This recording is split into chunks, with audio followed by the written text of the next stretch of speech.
about these authors. So I'm going to say history, adventure, intrigue, and pirates. Like, I don't know what could be better. So all of these books seem to explore the past and how it plays into the present. So Katherine Howe is presenting a book called A True Account, Hannah Masury's Sojourn Amongst the Pirates, written by herself. So just the title fires up the imagination on that one. She's a New York Times best-selling author. She always won awards. She's a historian. And she is the author of several novels for adults and young children. She's also edited 2 volumes of primary sources for Penguin classics, one of which is also about pirates, which I saw. Yeah, it's a whole pirate thing going on there.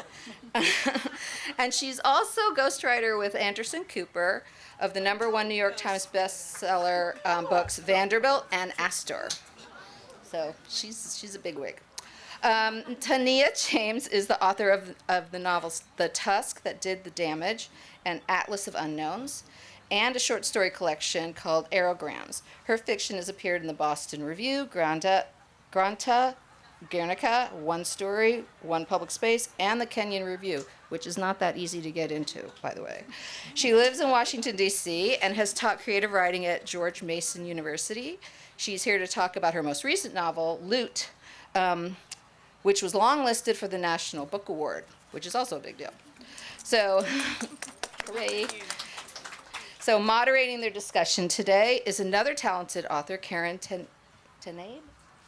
Tanabe, sorry. She has written 7 novels. That's a lot of novels, including her most recent, The Sunset Crowd. She's a former Politico reporter, so I'm sure that means she'll be asking some really great questions here. Her writing has also appeared in the Washington Post, the Miami Herald, Chicago Tribune, and Newsday. Karin is also a frequent book reviewer and has appeared as a celebrity and politics expert on Entertainment Tonight, CNN, and the CBS Early Show. So with that, I'm going to hand it over to Karin to continue this day. Thank you. All right, thank you so much. I'm so excited to be here with these very, very smart ladies. First of all, I'd love to have you both talk a little bit, just a quick summary of your books, but let me say, when I picked them up, I was like, oh, okay, what do these books have in common? They take place across the world from each other, but they have so much in common, starting with the fact that they open in the 1700s. Katherine, yours is 1726 Boston, and Tania, yours is 1794 in Mysore. So let's talk about how you decided to write about the 1700s, because it's something I never will do ever. And it seems incredibly intimidating, and you do it so well. So tell us why you're crazy. Go. Do you want to start? Go ahead. Okay, so thank you, first of all, for being here. Thank you all for being here today. What a great day this is. I'm so excited. A True Account opens in Boston in 1726, and the reason it takes place in 1726 is because it opens at a real pirate trial that actually happened. So my character, Hannah Masury, is fictional. She is a girl of all work who's bound out to service in a tavern in Boston called Ship Tavern, which was a real place. And in 1726, it was already 100 years old, which for North America is pretty surprisingly old. And she has no prospects. You know, when you're bound out, that means that your family was too poor to take care of you, and so they effectively gave you away to be a servant for another family. And this was not something that was unusual in the early modern in the colonies. So Hannah is bound out, and she hears of this guy, William Fly, who was a real person. And the real William Fly was a mariner on a ship called the Elizabeth, and he was subject to what was called hard usage. And we don't know exactly what that means, but whatever it was bad enough that he and some other guys led a mutiny, murdered the sailing master, renamed the ship the Fame's Revenge, and went pirating off Cape Hatteras. He was hanged publicly in Boston in 1726, and Hannah watches him hang.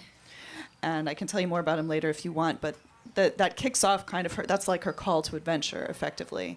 And she ends up disguising herself. She's caught up in some intrigue, disguises herself as a cabin boy, and then is launched onto her own piratical adventure. But 1726 is kind of the last moment of what we've called the golden age of piracy. So the story had to take place then.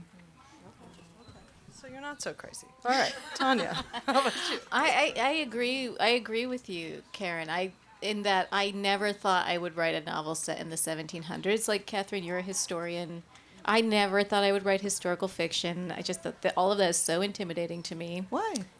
It just seems like you have to know everything. That was my Yeah. that was my sense, that to be a historical fiction writer, you have to have a mastery of an entire period. It just, that alone, just handling character psychologies is already kind of, intimidating enough for me. And then to add mastery of a world, but anyway, we'll talk more about that. But I have thoughts on that, but I want to hear. You have to kick off your book first. I'm curious about your thoughts. But anyway, I thought, so I had been kind of flailing around for a while. I had written a couple books that weren't working, and I just thought, okay, I really want, I was trying to find something. What is the thing that I can be obsessed with for a couple years, the time it takes to write a novel? And I came across this automaton called Tipu's Tiger, which is a 6-foot-long wooden tiger that's mauling the throat of an English soldier. Oh, there's a picture in there. And back in the day, it's a real thing, and it's in the Victorian Albert Museum. Back in the day, when it worked, there's a little hand crank, and you could turn the hand crank, and the tiger would grunt, and the soldier would sort of groan and kind of flap its hand pathetically as it was being eaten. And there's like organ music playing from within for a little background music. And I just thought, it was made, by Mysorean Indian woodcarvers in the 18th century in India. And I just thought, I've never seen anything like this. I've never seen art by the sort of subjugator, by the colonized, looking at imperial power. And I just thought I didn't know why it obsessed me so much, but I kept trying to make it a contemporary novel, and I just kept thinking maybe it'll be, about the museum people who work around it. But I just kept thinking about the artist who made it, and I was so curious. And I thought, well, let me look up who these people were, and I couldn't find anything about them because whatever we might have known was lost. Mysore, this kingdom of Mysore, was wiped out by the British East India Company. And so it just became a kind of act of the imagination to kind of like step into this erasure and sort of build a whole mythology about these people. And it ultimately became a novel that's really about art and ambition and curiosity and the sort of journey of the artist, which, I have, some personal access to. So it kind of follows the path of this automaton and the person who made it from India to France to England. Wow. And it's in the Victoria and Albert Museum. It now. is, yes. Yeah. Did you go see it? Was it part of the exhibition Making Marvels that came to the Met a few years ago? Because I became briefly obsessed with automata after seeing that exhibition, and I have a not written, semi-failed, don't know if I'll ever write it, automata novel in mind. Come I here applied for for your a fellowship and I automaton didn't get content. it. All of it. I would be into that novel if you ever want to never finish know. that. It was. I don't think so. I think it's always been in the V&A Museum. Okay. I don't think they've ever let it go. Because Making Marvels had the so-called Mechanical Turk, which is probably the most famous automaton from the 18th century. The chess player. Yes. Who, as it turned out, there was someone underneath the table moving the pieces. Yes. That. If you, like me, had to listen to the word automaton on Wikipedia like 8 times this morning, don't feel bad, because I was less familiar with the automaton.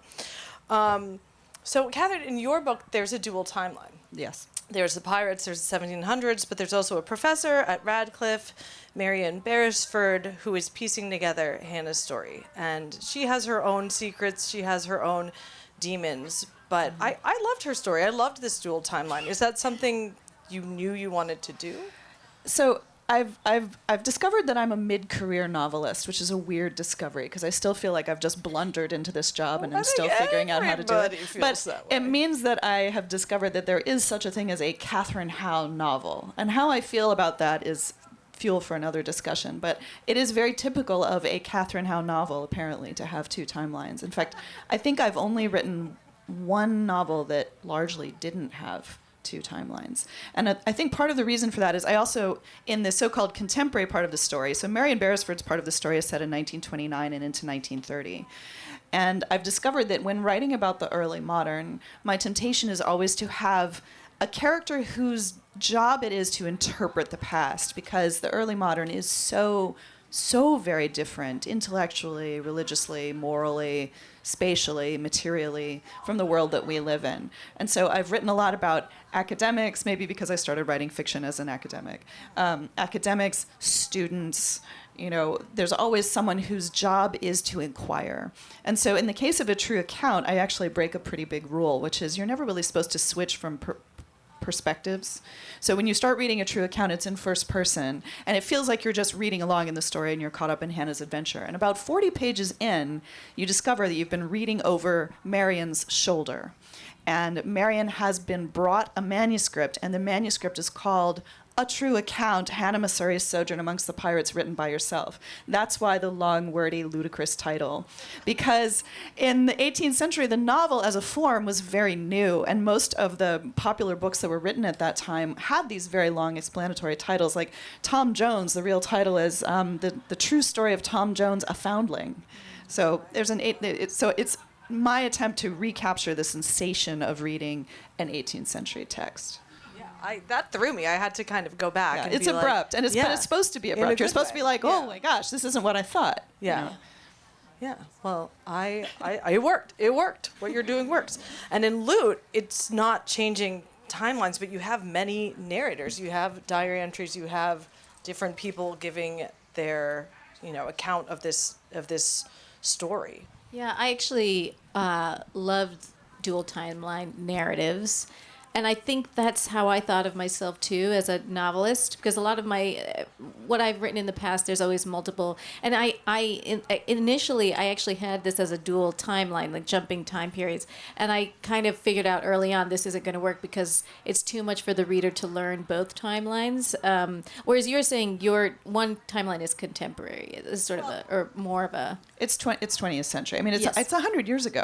Okay. So it is it's not contemporary, but it is much more contemporary than 1620 or Right. 1726. Right. I like the idea of disruption in terms of, I mean, in some ways it kind of stands in for what I think. I always kind of think, well, what can we do with a novel that a straight historical book couldn't do? Mm-hmm. And one of the things I think is a kind of playfulness with history, a kind of, disrupting history. Mm-hmm. And I sort of did that too, like in the middle of this novel, there's a portion that's a memoir of someone at sea, a sailor on an East India Company ship. And I tried so hard to write that straightforward, like to write it in the same kind of third person style, but I kept feeling like I want something exciting to happen here. Yeah. And I know that it's a sort of that for some readers there's a risk with that where some readers want the complete immersive experience where that spell is unbroken. But my feeling is that when that happens to me, when I read a novel that disrupts in this way, I feel like, okay, there's a payoff here, and I'm going to go with the author and kind of go along on this journey, and I know it's going to pay off in some way. And of course, it's terrible when it doesn't, but that's the risk, and that's It does. It pays off in both your books. Let's talk about the notion of freedom in both of your books, which I think is something that really dominates both these very different books. I have a line that I really loved. Let me find it. Oh, yeah. It's when Marion, the professor in the 30s, is speaking to her student Kay, or speaking about her, and she says, "Everyone dreams of escape, even sweet freshman Cliffies from New Jersey. And the truth was, almost no one gets to escape." So both your characters, our main characters, are looking for escape, are looking for freedom in a time where, for your character, a woodcarver, a young boy, yours, a girl disguised as a boy on a pirate ship. These are very hard. Freedom is very hard to obtain. How did you decide to have that as sort of a through line in your books? Well, the question of freedom and the question in A True Account is also very much about performance and the ways that we have to present ourselves in a certain way, or sometimes disguise ourselves in order to try to secure our safety or our freedom. And that is happening in both of the timelines in A True Account. I think one of the reasons that we are romantic about pirates is because they represent one of the few avenues, especially for working people, to claim their own authority, to go out on their own account, which is why it's called A True Account. And that was a term for turning to piracy, going out on the account, on your own account. the early modern was a time of enslavement. It was a time of impressment. It was a time of indenture. Most people had no choice whatsoever over how their lives were going to unfold in the early modern. And so we're romantic about pirates because they represent this anarchic overthrow of the power structure. But getting back to a point that you were making earlier about feeling the need to be in command, the archive lies to us. The archive leaves out people who do not have power, which is why you couldn't find anything in the archive about the artist who made the automata that you were thinking about. The archive privileges the voices of the literate and the educated and the wealthy and the people who already have the power. And so I feel that one of the real opportunities in historical fiction is to use kind of creative research methods in order to excavate the kinds of stories that are unfindable, that are unexcavatable to some extent. So there's a freedom in that as well. Yeah, I did think of people when I was embarking on this work. I was thinking of writers like Hilary Mantel and Jim Shepard, and people, the end notes of their books are just lists of books that they've read and all this information. And I just thought, yeah, but Hilary Mantel's writing about rich and powerful people. She's right. taking the easy way out. And that's me being judgmental, but come on. Yeah, and there's probably libraries worth of just things about Henry VIII, just because that's just something that people want to know about. And I felt like that was just my association with historical fiction, but it leaves out a lot of people for whom their histories are not included, or there are massive blind spots. And I think but I felt sort of that it felt restrictive in some way. It felt like this lack of information is restrictive. It's actually kind of liberating, though, to think about it. When I listened to an interview with the poet Ocean Vuong, and he was writing about a poem about the fall of Saigon, and he said, I wasn't trying to write as a witness of a history that I wasn't a part of, but rather, trying to step into this space and build a mythology about the place I come from. I'm not even from this exact place in India, but it's certainly part of my history. And I felt like that's kind of liberating to think about it in a way that I can still honor the sort of a version of truth that isn't hewn so closely to fact. And I also, one of the things I kept thinking about was this painting that hangs in the Portrait Gallery in D.C. by Titus Kapar. And it's of a presidential portrait, probably Jefferson, but it's sort of distorted. And so it's like the canvas is pulled this way, so his face is kind of ripply. And the person who's peering behind it is this enslaved woman, who you assume is an enslaved woman. She's looking directly at the viewer. And I just love that idea of that you can create art that sort of looks at and sort of highlights that sort of distortion and says, well, what can we do with that? Rather than sort of being like, well, the information isn't there, there's nothing to say, it's a silence. But how can we make some kind of beautiful noise out of that silence? So yeah, I feel like that idea of freedom for me, there's so many levels of freedom. There's the freedom that's in the work itself as a theme, but there's also a certain amount of freedom that I felt like I had to come into the hard way. Let me quote you. This is a quote you said. I really like it. Writing historical fiction is the closest I've ever come to writing collaboratively, not with another person, but with history itself. Yeah, that was the fun thing. Like, that was the thing I didn't know. That it's actually reading. The way I learned how to do research, I thought I had to read a bunch of novels, keep them in a catalog in my brain, and just, have them as the groundwork to give me the authority to write about this place. But actually, a much more fun way of doing research was, I don't know I'm curious how you do it, Katherine, but I'm actually Karin. But I would just, take notes, and then these things would give me like plot ideas or character ideas. So it was kind of like shaping character and shaping narrative while researching. I thought it would be more like do the research, write the story, that they would be separate kind of stages. But what is it like for you both? I used to feel like I had to know everything about everything. And now I gave a book talk a few years ago about a book I wrote set in 1954, and I opened it by saying, don't ask me about 1955, don't ask me about 1953, because I only researched 1954. And I'm like very happy to say now, like, I don't know. I'm not getting a PhD on this topic. I'm learning enough to make this book credible and good, but if I keep going, I'll never write the book. I mean, that's just the truth of it. You have to cut yourself off at some point. Yeah. Right? Right? Well, I haven't yet. But that's because I am doing a PhD in this stuff. Oh, there you go. No, but for this book, for instance, I mean, well, there's a point where you have to say, I have to get the words on paper. Yes. They exist. You did it. You did it. Yeah, but all the research that I did for it went into this whole other book. Actually, and the truth of the matter is, this is actually my second pirate novel. If you look at my publication schedule, usually I have a book come out every 2 years or so. And so in 2015, I released a ghost story that never uses the word ghost called The Appearance of Annie Van Cinder, and that was read by easily 25 people. And then I had a book come out called The Daughters of Temperance Hobbs in 2019. And there's a book missing in that 4-year span, and it is a non-published novel of pirates on the Gulf Coast of Texas, which is where I am originally from. I'm most associated with fiction from New England and from New York, which are both places where I've lived and which I love, and which I think about very deeply, but which are not home.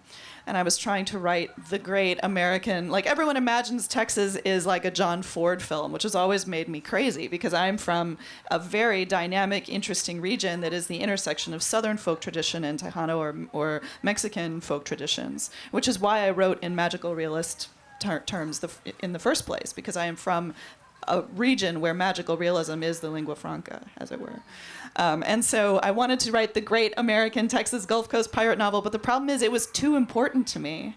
It was too close to me. I was trying to do too much. I had like 4 timelines, and I had a dozen characters, and I had too many themes, and it's a mess. It's a complete train wreck. But in it, your question was about research. So the amount of research I did for that was absurd. There was an indigenous population of people called the Karankawa Nation who lived in that exact region. There is one English Karankawa partial dictionary that was written by an Anglo girl in the 19th century. I read that book. Like, I can tell you the term for like the house that the Karankawa lived in. Like, it was absurd. So in answer to your question, like, giving yourself permission to know when to stop is very, very hard because I'm not any good at it. I go far too far into things that but you aren't don't have a necessary. book like out every 10 years. You have a book out every 2 years. So you do, you know, even if you don't like cut yourself off completely, you're cutting yourself off enough to produce a very good book. That's true. Someone like grabs you out of the I have library. a mortgage to pay. My son's in Montessori. It take your costs money $1 back. billion. One of my favorite quotes from Samuel Johnson, talking of the 18th century, is, "No man but a blockhead ever wrote, except for money." I don't know. I feel like we're like full of people that just had Dear Diary moments all through their childhood. No, like I feel like every person who's a book lover or a book writer wrote for themselves. No, for I agree, so long. and I did too. Now we write for money. But now I have to pay my mortgage. Because we've sold out. Just kidding. Do you remember when selling out was embarrassing? Is that a Gen X thing? It's not embarrassing anymore. It's not embarrassing. I mean, I'm not like going on to my yacht after this, you know. Okay, so then speaking of research, a very big question for me was, did you come across women dressing as men on pirate ships or as sailors or anything close to Hannah's story? There are 2 very famous examples, actually, who are both in the Penguin Book of Pirates, interestingly enough. And we know about them. Their names are Anne Bonny and Mary Read, and you may have heard of them before because they're pretty well known. They were both working-class women in the 17 teens who were disguised as men and discovered in the same pirate crew that was headed by a guy named Calico Jack Rackham, which is an amazing pirate name. The degree of how disguised they were is perhaps somewhat apocryphal because when they were both finally captured, and incidentally, they fought harder than Calico Jack. They, all the guys who were in the crew with them, like ran down below, and one of the women got so pissed that they were all cowering down below that she fired her flintlock pistol down the companionway at the guys who were hiding. And apparently, when they were in prison, Calico Jack had been Anne's lover. And he went to come see her when they were in prison, and Calico Jack was going to hang. And Anne and Mary both pleated their bellies, which is to say they were both pregnant. And so their hanging was going to be delayed until they were delivered. Calico Jack reportedly said that he was feeling all sorry for himself, that he was about to die. And Anne said she was sorry to see it, but if he'd only fought like a man, he wouldn't have had to die like a dog. Right? Now you see why I had to write a lady pirate novel. Absolutely. No, your lady pirate is a brassy girl. I mean, she's got a good... So we talked a lot about research. Let's talk about writing. Tania, there's many lines that appear several times in your book. Words, lines, and there's one line that is so beautiful. I just want to throw it on a pillow immediately. I'm going to read it to you. Were an artist to choose me for his model, how could he draw the form of a sigh? It's so good. I didn't write it. I know you didn't write it. The Emperor's Daughter wrote it, but you came across it, and you, in your research, right, while you're researching, and you decided to have it in the book. It's at the end, yeah, and you talk about it in your afterward. How did you come across it, and how did you decide that you wanted to repeat certain phrases, certain words throughout your book? Yeah. There's some that are a little dirtier. I won't go into that, but Which are those? I had to look up her name because I momentarily blanked out. She was thank you. She was a Sufi poet, Zebun-Nisa. She was the daughter of Aurangzeb, a Mughal emperor. And again, this is not Mughal era. This is not Mughal kingdom. This is Mysore kingdom, totally different. But again, I was thinking about. I made a sort of leap here. That Tipu Sultan, the ruler of Mysore at this time, was a big admirer of the Mughals. So I just thought, even though this is not historically accurate or correct, I'm going to pull this line by this woman poet who is largely forgotten. She wrote a volume of poetry that has been attributed to her, and it's called Book of the Hidden One. And she was, a patron of the arts. She was brilliant. And towards the end of her life, she was imprisoned by Aurangzeb, by her father, for alleged, traitorous tactics or something. Probably not true. But I just love the idea that what happens is Abbas, the woodworker in this novel, he hears this line of poetry and he can't stop thinking about it. And he has this feeling of that I had, and I think that a lot of writers, a lot of artists have early in before they actually come into their own as artists, that I want to do to someone what this piece of art has done to me. I want to have that effect on somebody else. And I listen to writers all the time be able to describe that exact moment, and that being sort of a pivotal moment. And so I just also love the idea that the book is sort of speaking back to history, that to me it makes the book feel like it has a sense of ongoingness, that the narrative is not just meant to end here. It's meant to kind of guide your curiosity in other directions, toward, I include a little bit about her in my acknowledgments or in the author's note, because my hope is that certain lines that are from actual people will be sort of ways for the reader to kind of keep looking into this period. And I read those lines and I was like, my gosh, the kind of complexity of that, the beauty of that, the longing of that, how many other poets, especially women in this period of history, how many people did we not hear from and were able to express such creative freedom even within the most intense constraints of imprisonment or confinement. So I loved that, and I felt like as soon as I read it, I just thought it has to be in the book. Did you know that one of the biggest pirate treasures ever seized was actually from a Mughal Empire ship called the Ganji Sawai? It was seized by an English pirate named Henry Avery, who was set up on an island off of Madagascar, and a few pieces of coinage from that ship have turned up in Newport, in the Carolinas, and in New York. Wow. Mughal treasure. I'll be waiting for that collab novel coming from both of you very soon. Okay. That would be fun. I mean, absolutely. All right. 2 years you all said? 2 years. I'll cut them off and make sure they don't research for 10 years. Okay. Because I am the opposite of you and I do things quickly, we are going to a speed round. Yes. Because it is fun. Are there buzzers? People can scream. Okay, so both of you write in many genres. It just so happens that your most recent books were historical fiction. If you weren't writing historical fiction, as you were right now, what genre calls your name the loudest? History. Just history. Well, this is actually my most Nonfiction. recent book. Yeah. Yeah, history for sure. What feeds your soul more? Fiction.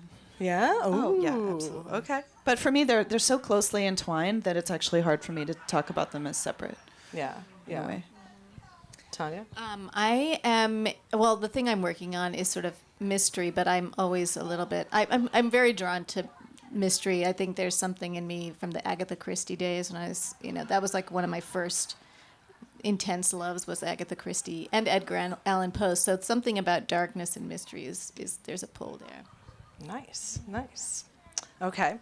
If you were not a writer, what would you be? Don't say historian, Katherine. Yacht No. racer.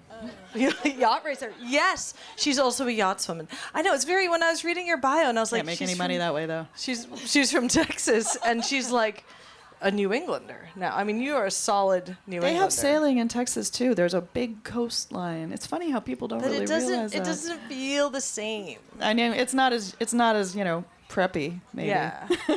they need a new PR campaign, I think, yachting in Texas. Okay, how about you, Tanya? I would be a film editor, probably. A film editor? Yeah, I was a Cool. film major in college, and I worked in documentary film afterwards, and that was kind of a big fork in the road for me. Which one do I do? But I think film editing suits me because it's a very solitary. It's like you're alone in a dark room by yourself for a long period of time, and I think that's who I am. Yeah. Well, you sparkle here today. Okay. Looking at the process of writing a book, what is harder than you thought it would be? Because for me, it's just like writing the book is harder, like in general. Well, so at least from my perspective, there are three major stages of writing a book. Like to talk about it as a unitary thing is actually a bit of a misnomer because there is the research that goes into it, which is a very long and detailed process. Okay. There's the drafting part, Yeah. which is kind of fast, all things being equal. And then there's the editing and revision part, which is I find the most pleasurable part because then you're making it better and you're working with what you've been able to produce. And so, which one is harder? The hardest part, I think, it's not about writing; it's about being an author. Has been sort of like having to be responsible for having like a public persona. That's a question coming up. Sorry, I didn't mean to Definitely. jump it, but it's tough. No, I kind it's of big. I'm very Yeah. nostalgic for the days of the 70s that I like to imagine where you have one editor your entire career and you go to long boozy lunches and then you go on one TV show and you get into a fist fight with Gore Vidal and like that's your career and you don't have to maintain your whole I know. I've been writing about pirates for a long time. It's changed my personality, not for the better. We will not be having a sort of fist fight violence today. Yeah. Okay. So the promoting of is harder than you thought. The being the author. Okay. Yeah, I agree with that. How about you, Yeah, Tanya? that's a good one. I think there's something amazing with the first book you write where you just have this like freedom. And it's sort of intoxicating and it's harder and harder to kind of hold on to it and to kind of separate it from market discussion and to kind of not let that filter into this sort of the magic of it or the kind of spontaneity of it. And I think the longer I write, the more I feel like, how do I keep paying it? Like, how do I maintain the insistence that what I think is important or what I think is worth talking about is important, even if no one else seems to be paying attention to it. That is and I hard. think it just gets harder. It's hard. Because the market is part of our, I'm not saying one shouldn't think about the market. It's important. Well, you and have to. You have must. to. You have to. But it's also, it just gets harder, to maintain that. How many books in are you at this point? This is my fourth. That's interesting. So Penguin Book of Pirates is now my 10th. And I've discovered, and I'm curious if you've had this experience or if you've had this experience, I'm starting to feel like I don't know how to write the best. Like, I feel constrained by being Katherine Howe. that like no matter There's this how pen name no situation. Keep going. that's not what I mean. What I mean is like confronting New the brain. limits of my own ability. Like I cannot be an Edith Wharton. I cannot write an Edith Wharton novel because any novel I write is going to be a Katherine Howe novel. And within that constraint, which I hasten to add is fine. I'm fine with it. But what does it mean to write the best possible Katherine Howe novel is something that I've started to ask myself. Oh, that sounds pretty good, Katherine Howe. Thank you. Do you find that a sort of liberating? Like I can see how that in some ways I feel like there's something as a younger writer where I was like there's a sense of competition perhaps that I want to write a book like that. I want to write a book like that. I want to write a book like that. And there's this way in which the older I get, the more closed in I get on the sense that okay, like I no longer feel I need to be something. I mean, not that I'm suddenly in this place of Zen confidence, but I just feel like you got longlisted for the National Book Award. it's never enough. I'm just Sure, kidding, but you know what I mean. Like Yeah. it's like you kind of see like I can only. There's so many incredible, brilliant people coming down the pipeline all the time, Right. and there's all I can do is what I can do. Exactly. And it's sort of a beautiful, sad, and kind of humbling thing. Yeah. To accept. All right, you are very good writers and very bad at speed round. Okay, so let's keep going because we want to leave room for questions. Okay, what one book is so good that when you read it, you want to just quit writing forever? The Age of Innocence. Oh, I love The Age of Innocence, yes. Registry of My Passage on the Earth. I think that's the name of it, by Daniel Mason, his story collection. Okay. Very good. Good. We got better. Do you like that writers are expected to be on social media now or not? I think I know your answers. Not. No. Okay. So follow But us I on do Instagram. enjoy it. I enjoy it sometimes, but no. It is nice as a way to be in touch with really passionate readers, which is amazing. I mean, I was persuaded of it one time when I went to a book festival, and there were people who I met a couple of women who had driven 6 hours to be there because they followed me on Twitter. There you go. Which was, I mean, and that sort of woke me up out of my kind of complacency to be like, no, this is actually important. Like, there are a lot of people who are serious book people who, that's the way to, like, if you don't live in a big major metropolitan area, it's hard. Like, the festivals like this are such a gift, Yeah. and a lot of people don't live in places where festivals like this are accessible. Totally. And so that helped me get over it, but it is ideally, it's very reductivist in a way that I find damaging. On that note, pick a profession: Instagram poet or TikTok historian. No, No, you have to pick one. I don't. After I turned 40, I stopped doing things I don't want to do anymore. Okay, don't humor me. Instagram poet or TikTok historian. I don't know. TikTok historian. Okay. I will never do anything with TikTok for any reason. Do No. not ask her to TikTok dance with you. Okay, two more. I want to leave time for questions, so I think we have 10 minutes. Based on the pavilions here at the book festival, have a drink with F. Scott Fitzgerald or Edgar Allan Poe? Poe. Poe. Oh, I'd pick Fitzgerald. Okay. Last question, then we'll open it up to actual lovely reader questions. Your advice to aspiring writers. Make it short. Advice to aspiring writers. What you got? Read outside of your comfort zone and write a little bit every day. That's good. Oh yeah. Okay. Quickly, I would say pay attention to what you pay attention to, and that means kind of valuing your obsessions, because as long as you can persuade the reader to be that you're passionate about something, that will translate. I like that. I like that a lot. It's great. I went wild on the automaton. Okay.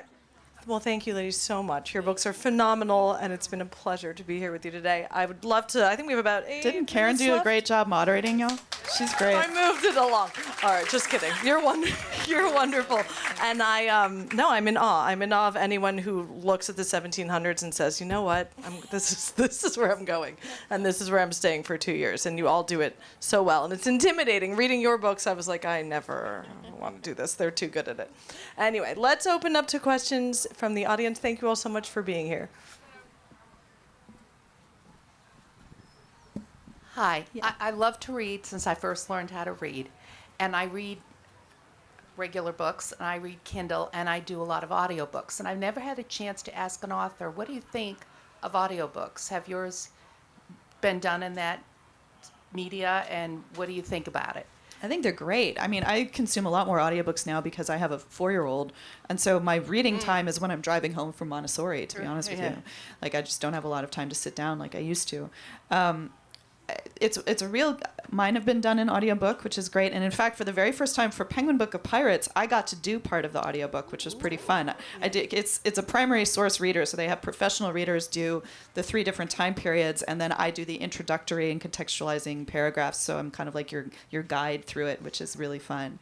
I think audiobooks are terrific, and we're fortunate that often we're given a choice between a couple of different narrators, so we get sometimes some input into how the performance can go. And the woman who did A True Account, Patria Burchard, is phenomenal. She's amazing. So I think anything that makes reading easier to do I'm all for it personally. Yeah, I don't listen to audiobooks. I feel like I'm missing out, but I somehow find it very hard to kind of engage and keep things in my head. But I find I was really impressed by the person who did the audiobook, in part because there's many different accents, and I do find the ones that are successful to me are they have some kind of dramatic ability, but they're not doing some of the auditions are like voices and kind of jaunty things going on that I find a bit too impinging on my own imaginative powers or something. But I love that there's this whole other way of engaging that people. I do find I retain it differently. Like, I think I retain better if I'm actually reading. Like, right now I'm trying to read The Last of the Mohicans because I realized I'd never actually read it. And I write American historical fiction, and it's appalling that I'd never read James Fenimore Cooper. But the only audio version I was able to find is like a digital version of a book on tape from 1989, and I'm not gonna lie, it's tough. I'm having a tough time with that one. It would be better to just read it, but that doesn't mean that it's not worth doing.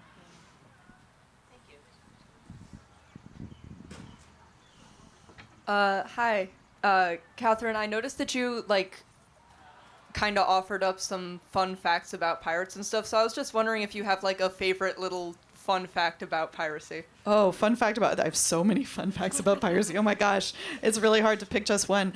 I think my favorite is, so I haven't actually seen Our Flag Means Death because whenever I'm writing fiction, I need to have my own world inside my head. So I haven't seen that or Black Sails. But my favorite fun fact is that Stede Bonnet was a real guy, the character in Our Flag Means Death. And he's fascinating because he was that rare person in the 18th century who actually had choice. This guy was a rich enslaver on Barbados, and he was educated. He could have done literally anything else with his life, and he decided to be a pirate. He took his own money. And by the way, he had no maritime background whatsoever. Like, he legit did not know what he was doing.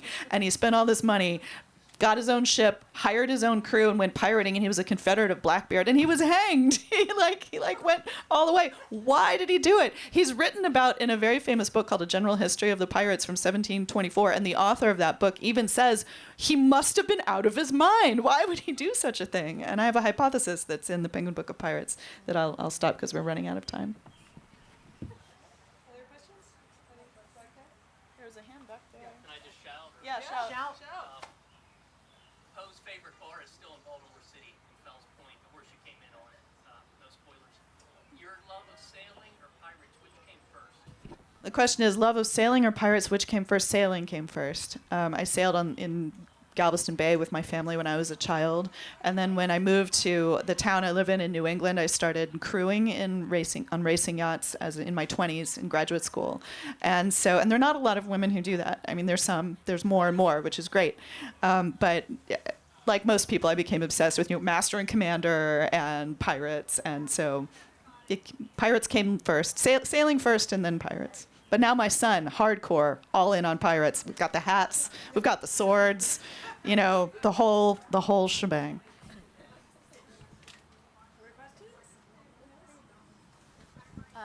For Tania, I'm sorry. Since there isn't much history around the story that you were pulling from in that particular automaton, how did you find the historic elements to be able to actually like guide that portion of the story? I mean, I think I had an idea of what this person's journey would be, like a kind of a sense of. I had a sense of this character, and then I kind of looked at the history that I had, and it was still like, enough. Like, I think one of the things about me I was discovering the kind of historical fiction I write is there's probably less of although there's still a lot of kind of information or detail. I kind of hoped that it could have a kind of a sort of contemporary feel because there's less of it. And so, I just kind of looked at the history and thought about what would matter to this character. And so that immediately kind of sieves out a ton of things that he wouldn't even care about or worry about or even be concerned with. So that sort of shaped what little I did have. Yeah. That's it. Thank you all very much for coming. Hopefully you enjoyed the presentation. Thank you. Can we add one tiny remark? Yeah. We're all available and findable online. We have websites. We have, despite our grumpiness about it, I think, are you on Instagram? I am. I'm on Instagram. I have a new Substack. Are you on Substack I am now? not. Okay. It's not too late. It's not too late. But so if you want to keep up with us and learn about what we're planning, please hunt us down on the platform of your choice, as long as it's not TikTok, because I'm not there. I'm on TikTok. Just kidding. Sorry. I'm on TikTok too. All right. Thank you all so much, and thank you for having us.